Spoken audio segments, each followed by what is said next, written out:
I'm not up here because I don't have the ring on my finger because I was so smart or I knew it all. But it's fear and desire. I made a decision about 10 years ago because I came to this company and now life was down on me and I was down on myself and things were bad. They were bad. They were bad. Some people say, why is it you're as small as you are and you never seem to change?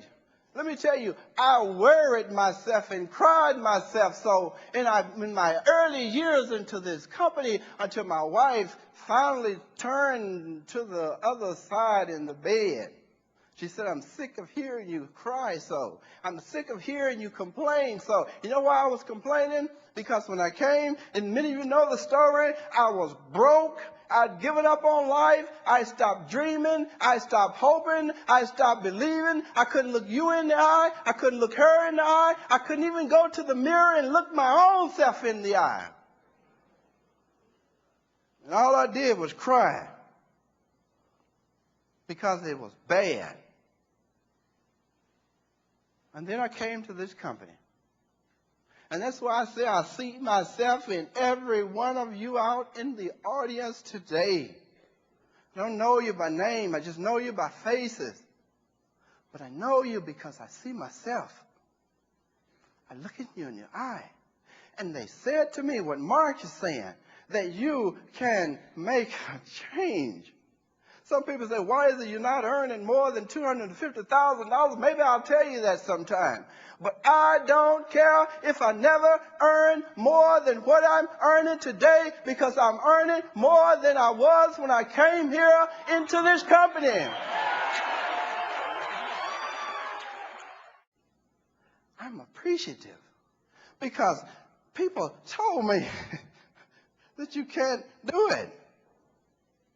You can't do it. You can't do it. I remember when I came to the company, I wanted more, and I was broke, no money, not even $2 to buy food or to get on a bus.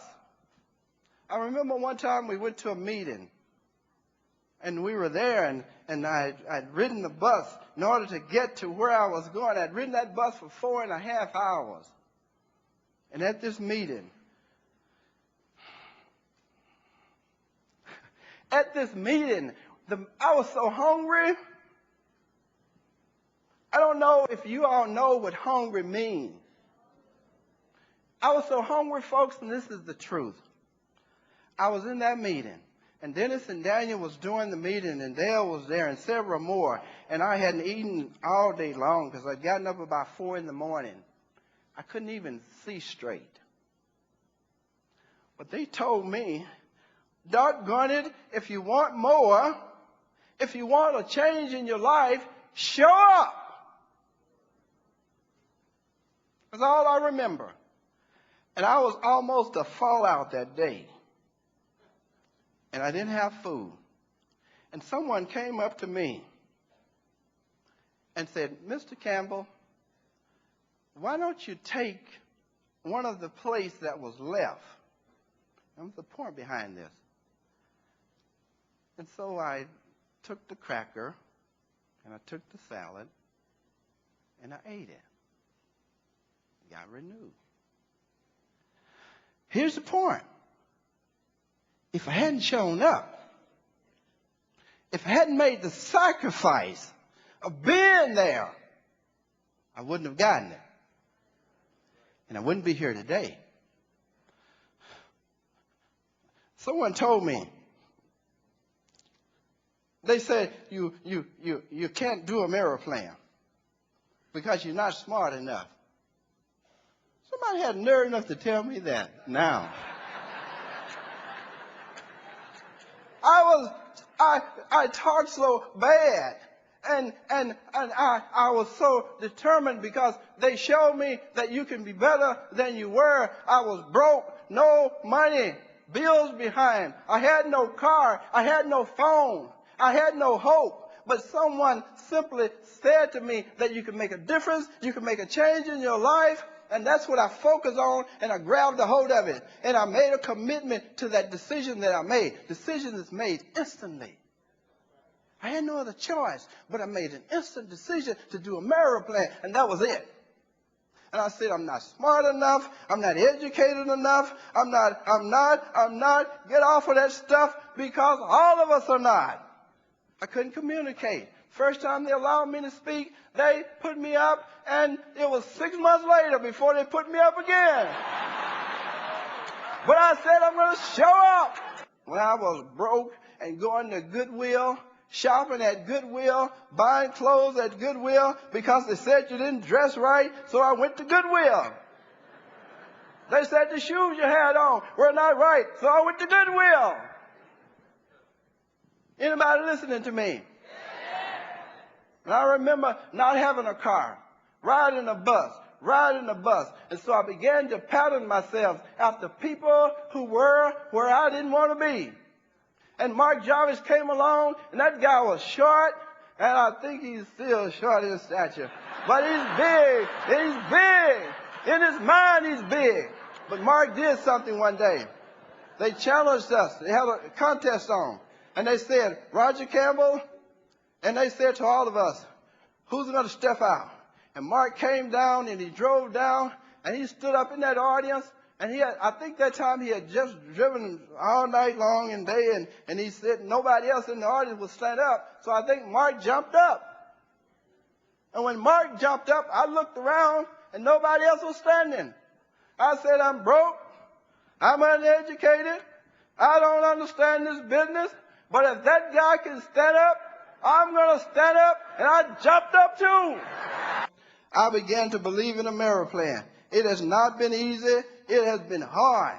I remember things got so hard one time until I had to go out and start striping parking lots in order to put food on the table.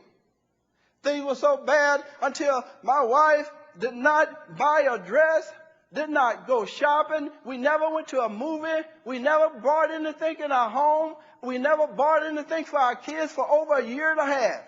We never went to a picture show. We never went out to a dinner. None of that stuff. We did it. But we made a commitment to do this business. I striped parking lots. I did everything in the world. And those individuals that looked me in the eye, I was so fearful. And I was so angry with myself because they said you cannot communicate. You can't talk. So education was a defect. So I began to read books, and I began to look at tapes. And here's what I would do. I would take tapes of Dale and Ron and Daniel and Dennis and Mark and many more that's in the audience today. And I would play those things over and over and over until my wife began to get sick of it. And one time my mother-in-law came up to me and cut me off, fellas. I was laying on the floor, bills behind, 2 sons there. And my mother-in-law, God bless her soul, she's dead today, gone home. She called me aside and said, Roger, she said, I'm proud of you, but I'm proud of your failure. I'm not proud of your failure. And here I am laying on the floor in my mother-in-law home with my wife and kids on the floor. Grown man. It's the business. I said to myself, why am I here? The company say you can do better. The company say you can earn $100,000. I said then and there, never again would she not have a place to stay.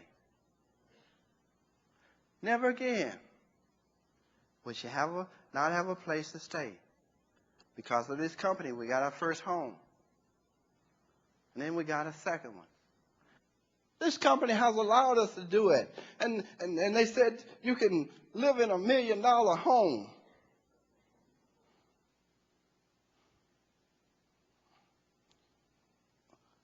Folks,